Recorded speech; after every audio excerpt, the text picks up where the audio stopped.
Over the past few years, a number of countries in West and Central Africa have experienced military coups, and it's worth noting that these nations were once former French colonies.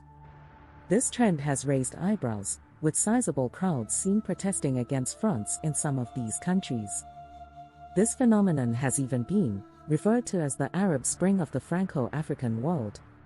Many people are growing disillusioned with civilian leaders who seem more interested in pursuing their own interests rather than delivering progress to their nations. But what patterns can we truly discern from these events, and where do France and Russia fit into this complex picture? Let's start by identifying the 6 countries at the center of these coups: Mali, Burkina Faso, Chad, Guinea, Niger, and Gabon. All of them are now under the rule of military leaders after the armed forces ousted civilian governments. Notably, Niger and Gabon represent the most recent instances of such takeovers. While there has been a degree of popular support for the coup leaders, it's overly simplistic to assume that all of them are driven solely by the public interest. Observers often view these coups as calculated power plays rather than selfless endeavors. Before delving deeper, it's essential to acknowledge that making blanket comparisons across these 6 countries can be challenging due to their unique contexts. For instance, in Gabon, the trigger for the coup was the contentious re-election of President Ali Bongo, who faced accusations of electoral manipulation. Conversely, in Niger, a democratically elected leader, Mohamed Bazoum, marked the nation's first civilian-to-civilian transfer of power. The coup that transpired there in July seemed more aligned with the power struggle within the military leadership, influenced by rumors of impending changes. Despite these variations, there are underlying commonalities that help shed light on the situation. First and foremost, there's a prevailing sentiment that civilian governments in these countries have consistently fallen short of delivering meaningful progress. It's crucial to remember that most of these nations are among the world's poorest, despite possessing valuable natural resources like oil in Gabon and Chad, uranium in Niger and Mali, and gold and minerals in Guinea and Burkina Faso. The disconnect between this resource wealth and the well-being of ordinary citizens has fueled widespread disenchantment with the way democratic elites have wielded power. This leads us to the second common theme: security challenges. Mali, Burkina Faso, and Niger, situated in the Sahel region, have grappled with escalating security issues. The Sahel has become a stronghold for armed groups affiliated with Al-Qaeda and ISIS. Astonishingly, nearly half of the world's deaths from terrorism in 2022 occurred in the Sahel, surpassing South Asia, the Middle East, and North Africa combined.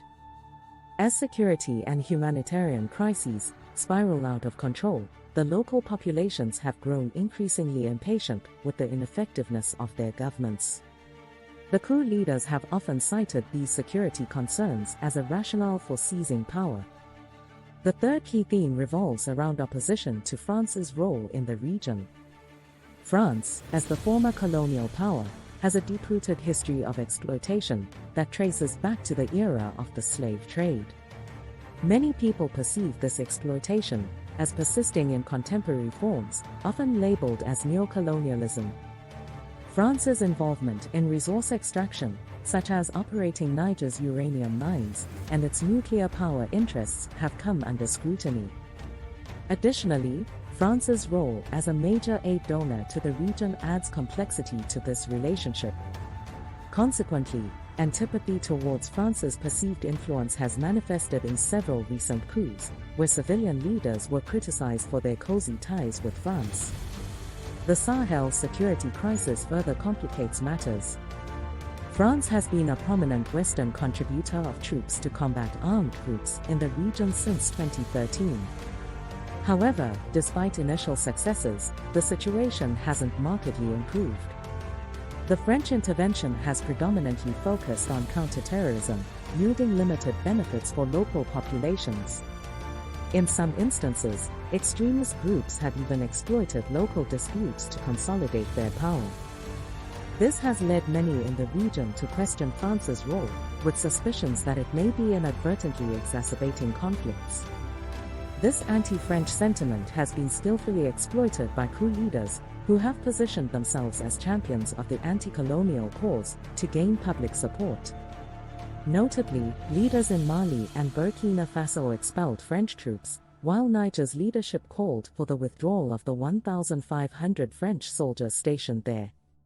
Simultaneously, we've witnessed growing support for Russia in the aftermath of these coups, with crowds waving Russian flags in some instances.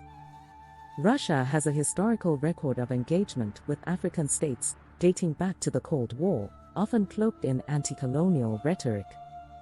One primary means of Russian influence in the region has been through the Wagner Group, a private military company with ties to the Russian government. The Wagner Group not only provides soldiers but also engages in various activities, including logging, information and communication, and mining. It has operated in several African countries, including Mali since 2021. In Mali, the coup leaders enlisted Wagner mercenaries to aid in the fight against armed groups in the Sahel. Similar discussions have emerged regarding the potential involvement of Wagner forces in Burkina Faso and Niger, although confirmation is pending.